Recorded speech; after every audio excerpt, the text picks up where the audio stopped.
This is Dr. Natalia Karich with Cumberland Family Chiropractic. Today we're going to be adjusting one of our youngest patients. Sometimes little kids come into our office as well.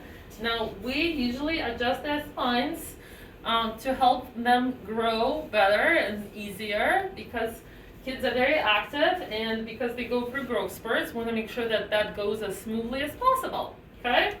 And with kids it's just very light and very gentle adjustments. And the main goal is for them to stay still for a minute. Hello, you're doing so good. It's just a few little clicks. Good job.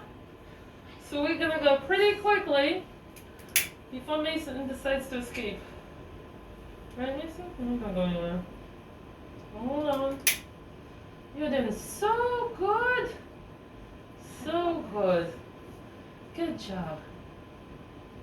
Good job. A little bit in the upper back area. Good. Okay, now if you want to sit up and hold him so we can do the neck. Alright. Look at mommy. Look at mommy. Where's mommy? Where is mommy? Where is mommy? Listen. No. Num num. Look at mommy. Num num. Hold on, we're gonna go very quick. Just a little bit. Good job. One more.